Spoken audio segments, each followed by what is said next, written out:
This is the Ielts listening test. You will hear a number of different recordings, and you will have to answer questions on what you hear. There will be time for you to read the instructions and questions, and you will have a chance to check your work. All the recordings will be played once only. The test is in 4 parts. At the end of the test, you will be given 10 minutes to transfer your answers to the answer sheet. Now turn to Part 1. Part 1. You will hear a woman booking a room for a party at a community centre.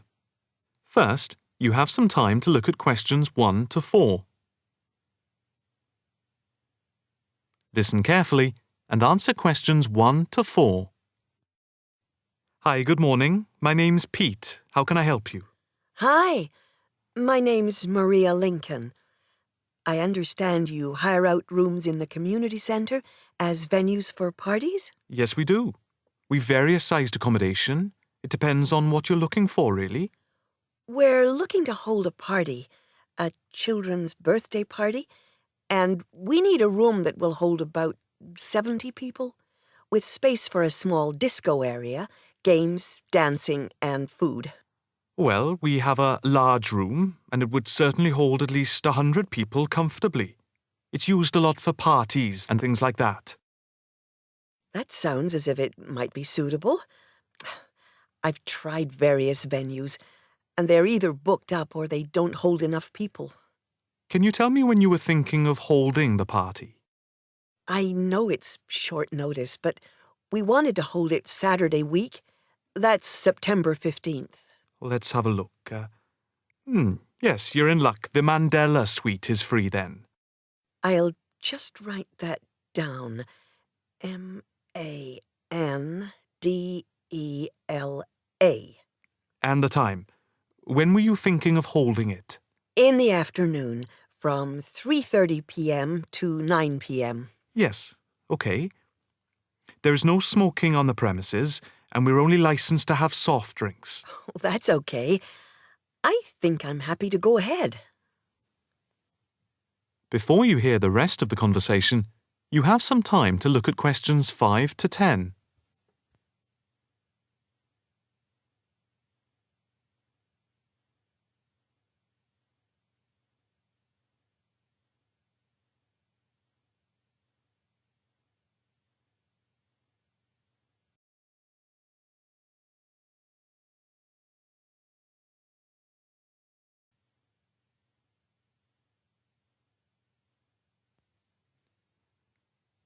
Now listen and answer questions 5 to 10.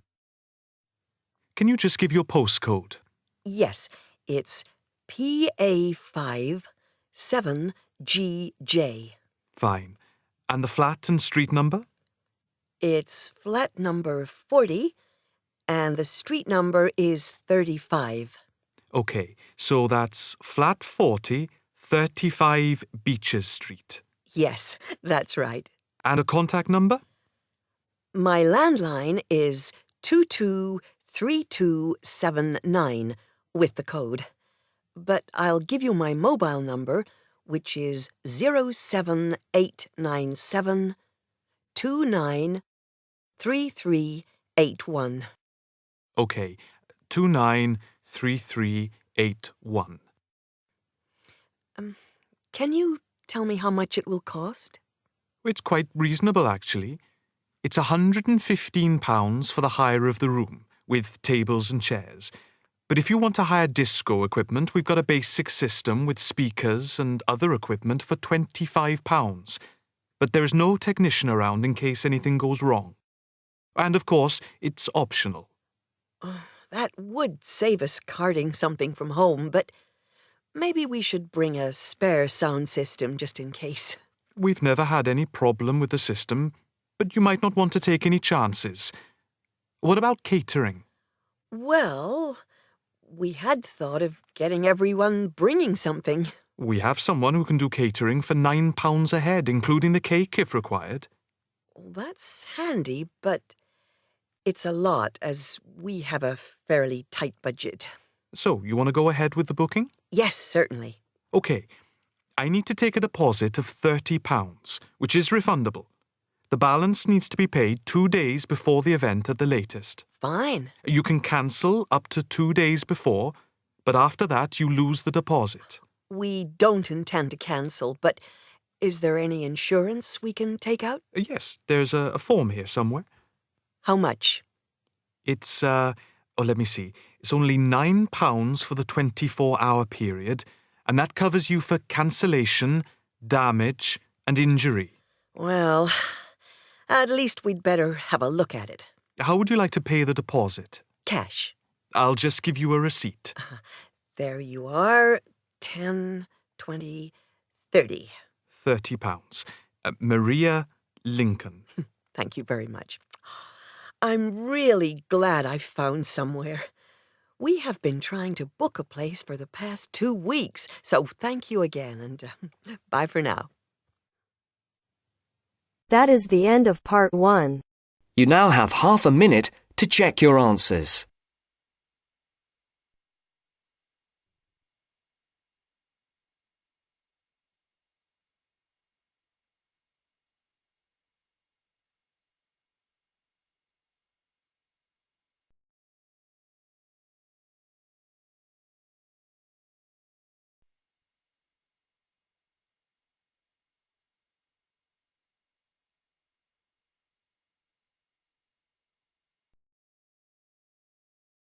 Now turns to part 2. Part 2. You are going to listen to a conversation between 2 students about preparing a questionnaire as part of an essay assignment. First, you have some time to look at questions 11 to 14.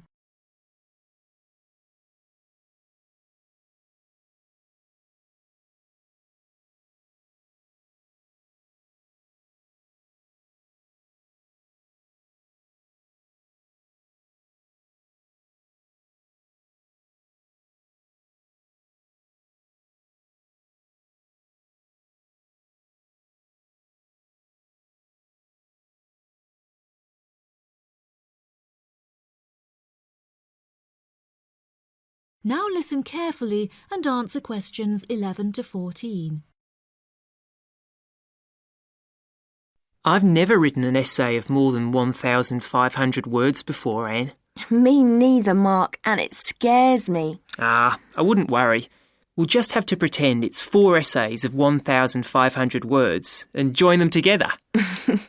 It says here in the assignment notes Dr. Brightwell gave us that we're to write between 5,000 and 6,000 words on some aspect of students' attitudes, backed up by our own research, which we present in the form of tables, graphs, charts or whatever, and supported by reference to the list of books she gave us. Oh, I didn't realise there had been so many social science books written about students. Oh, yeah. There are a lot. And the questionnaire? Yes, we have to prepare a questionnaire to gather our own data for the graphs, etc., and hand it in to Dr. Brightwell in draft form in 2 weeks' time. 2 weeks? That's what she said, and what it says here. She says that it's better to have it checked before we go on to collect the information and start the writing. Suppose she's right. We'd better get started then. But she didn't say how we were going to put the questionnaire together. Does it say anything in the notes? Nope.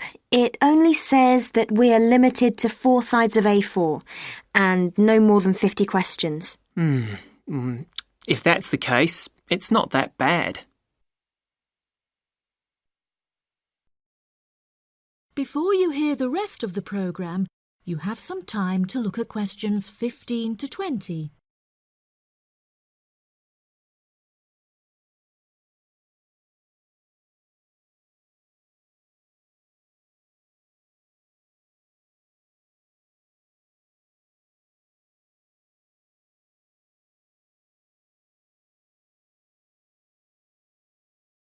Now listen and answer questions 15 to 20. So, how are we going to do it? Well, first we need to know who we're aiming it at. Then decide how many questions we're going to ask. I think we could have about 40 questions maximum. I don't think there's any real need to go up to the 50 limit. And I think we should keep the questions themselves very simple. Don't worry. In my case, they will be.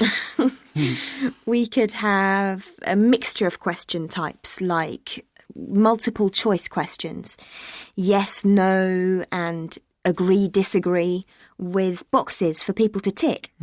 If people are asked to write down anything, it's unlikely they will fill it in. So, are we going to give this questionnaire out to people to hand in, or are we going to just stop and ask them around the campus or on the street? I don't really know. Did she say anything about this? No, she didn't. And there is nothing in these notes she gave us either. I think we ought to give them out. OK. Anyway, it won't affect the way we design the questionnaire. We're both doing it on different subjects, but there's nothing wrong with pooling our ideas about the mechanism of the questionnaire. No, none. What are you doing your project on? I've been thinking about doing something around the subject of how aware students are of world affairs. People think that we're all up to date, but I very much doubt it. It would also be interesting to compare students in different years. And you? I'm doing something on health and sport, and whether students are more or less active since they came to university. Sounds interesting. As the questionnaires can be anonymous, I'll fill in your first questionnaire for you. But I'm sure you won't be surprised by my answers. Somehow, I don't think so. I suggest we put together about 20 or 25 questions each and then meet tomorrow or the day after and compare them. Are you going to type yours up? Yeah, then I can come round to your place and we can work on them. You've got a laptop, haven't you? Yes, and I've got some new design software so we can play around with the layout. Brilliant. Are you any good at doing charts and things? I know how to do simple things on the computer, but we'll sort something out. OK. I feel much better about all this now.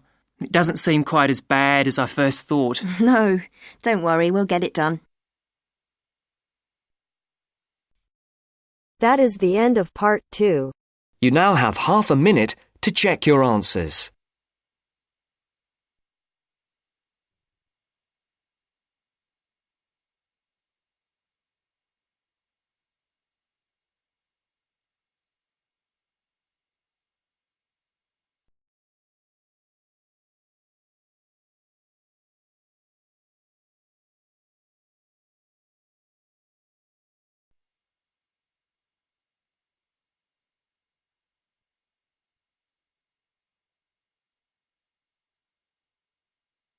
Now turns to part 3. Part 3. You will hear a student union officer's speech. First, you have some time to look at questions 21 to 25.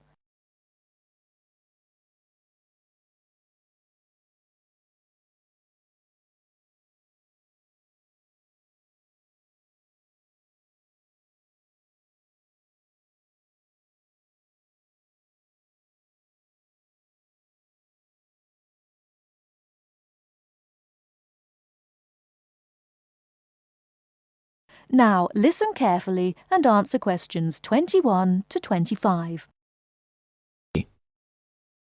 Hi there. May I wish you a very warm welcome to Ealing College, and more especially to the Student Union. The Student Union is run by 4 sabbatical officers, of which I am one. As the president, I am charged with the overall day-to-day running of the union itself, according to established policies within the Constitution. We also have a brilliant staff team who'll help us, and you'll meet them when you have 5 minutes to drop in and see us. The last year has seen the Student Union grow from incorporating a bar and a few offices with a small shop into being a thriving concern, which controls, to its credit, 2 bars, a cafe bar or restaurant, a shop, a comprehensive welfare department, and numerous offices. All this has been achieved by sheer hard work and dedication on the part of last year's sabbatical team and staff, who overcame many obstacles and teething problems, but won through in the end. This year, our aims as a team will be to consolidate on what has already been achieved, and to secure the future of the Union. With the new post of Vice President, Social and Communications, our main emphasis will be on communications within the college, which has always proved a problem in the past, but one which we hope to improve upon this year.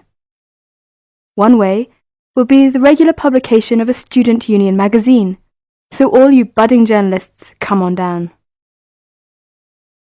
Before you hear the rest of the talk, you have some time to look at questions 26 to 30.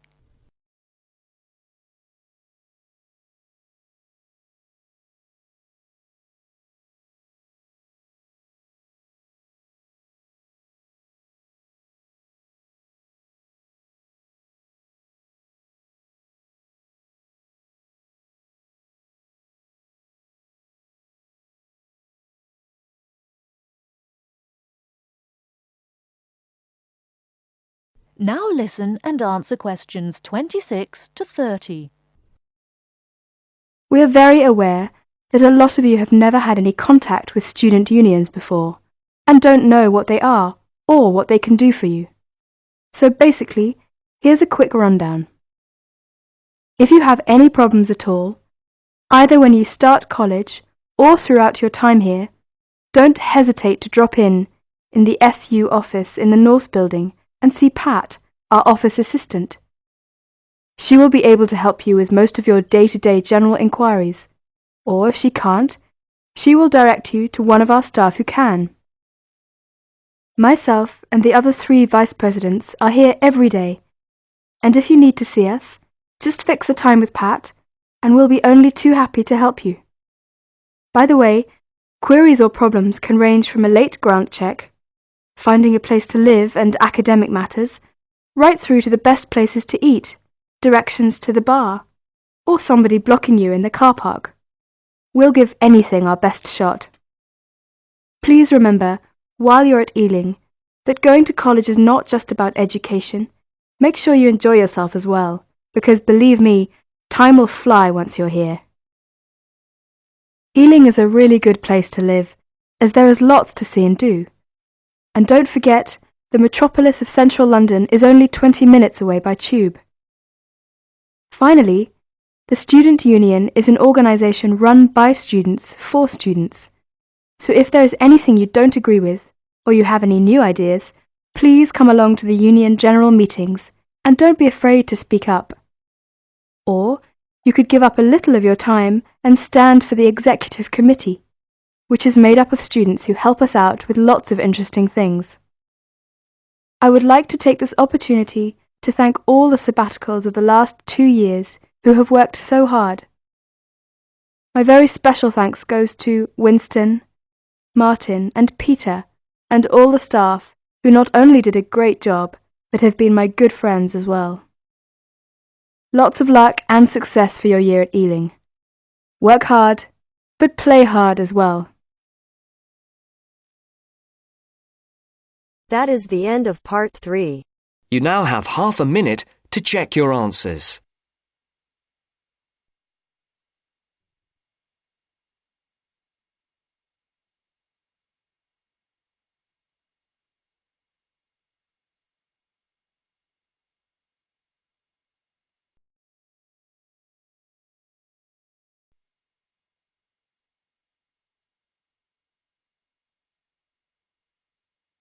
Now turns to part 4. Part 4. You are going to hear a lecture on life at work, which is being given as part of a series of lectures on productivity and work practices. First, look at questions 31 to 35.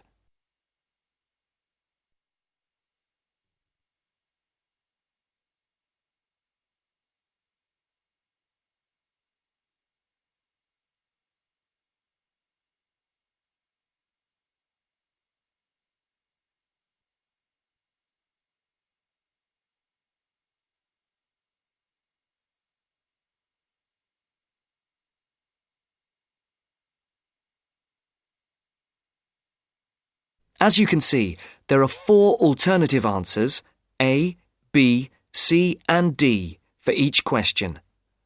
Decide which alternative is the most suitable answer and circle the correct letter. Good afternoon. My name is Dr. Charles Butt, and I shall be giving you a series of lectures on productivity and work practices over the coming weeks. There will be 10 lectures in the mornings as part of this course, and in addition there will be 3 lectures in the evenings from 6 to 8, which will be given by outside speakers. I would like first to look at a recent report on life at work. The report shows that the average British worker takes less than half an hour for lunch, 27 minutes to be precise, and that sick leave is on the increase. The drop in the length of time spent on lunch was 9 minutes when compared to last year, down from 36 minutes. According to the report, this is the first time that the average lunch break has fallen below half an hour. As regards sick leave, you can see that the average figure is 10 days per year. That's up by 1 day in 2002 compared to 2001. While physical illness was given as the most common reason for absence in the case of non-manual workers, stress was the most common cause of long-term absence. It's worth noting here that 9 out of 10 workers claim that stress is a problem in their organisation, and that 8 out of 10 bosses are feeling more stressed than ever before. I would just like to say here that we will be looking at the stress in work and study at a later date. And we'll be looking particularly at ways of dealing with it in studying, particularly for exams. You can see from the calendar that Professor Appleyard will be giving a lecture on this topic the week after next. The report also says that just below 50% of workers claim that they were taking less time off for holidays than they were entitled to. I'm not sure that this will be believed by the employers. Previous surveys have suggested that about 1/3 of days that have been taken by workers as days off sick were regarded by bosses as not being the result of genuine illness. Some more hard data is required to corroborate both these claims. Before the speaker continues, look at questions 36 to 40.